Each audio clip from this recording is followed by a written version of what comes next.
This is a special note to all the single ladies and all the single brothers. Dating advice. You ready for this? Find somebody who is occupying their street, not watching you occupy yours. Holler back at a player if you see him in the street. Occupy. Find somebody who's occupying their street, not somebody watching you occupy yours. I have a belief with my daughters. My daughter's like, Dad, when is it going to be a good time to date? I'm like, never, girl. You're going to live here until you're 70. But I think dating, for the most part, is worthless and useless until you can actually do something about it. That's the first thing. So if you're occupying your street and you're doing great things, if you're in high school, for instance, I don't know who you're dating and what you're doing, because that guy you're dating, he ain't got no job.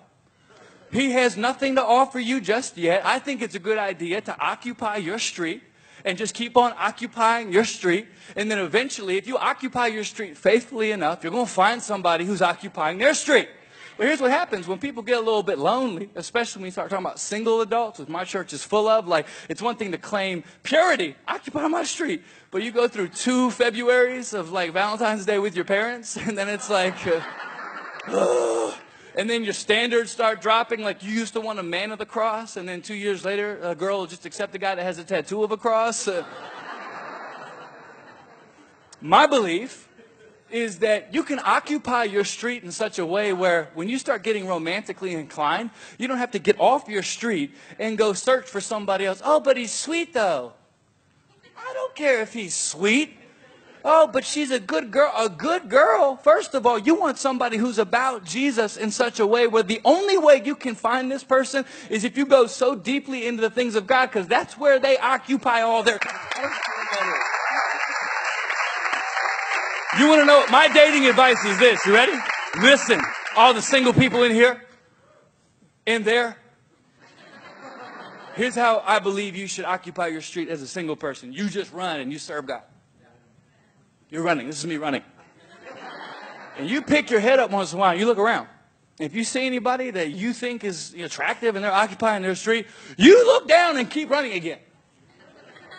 And then, maybe a couple years down the track, look around again. And if that same person's still running, great. Look down again and keep running and trust the soil that you're in. Because you know what's going to happen? At one point, you're going to pick your head up and you're going to continue to see this person that is running after God like you are. And if you're in the right soil, you're going to have somebody watching your race, a leader, a mentor, someone who loves you enough to tell you the truth when you don't want to hear it. And they're going to lovingly push you into another lane. You're just going to be like, this is awesome.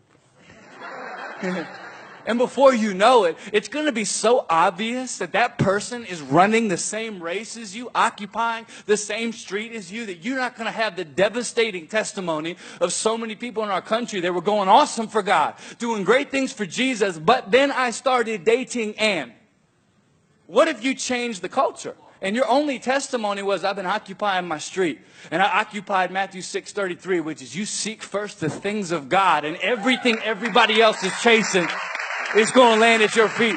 That's how I found my wife. I remember the day I saw Laura Lentz. I remember the jeans she had on. #HeyGirl.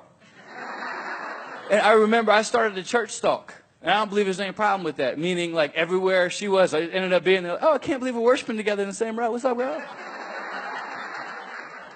I was volunteering at women's conferences, like, randomly, like, hey, I'm just on the team here.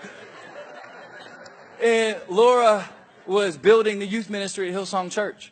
She very rarely ever had time for me, ever, because she was just busy occupying her street. I remember the first time I met her, I'm like, hey, Laura, I'm Carl. She goes, that's great, mate.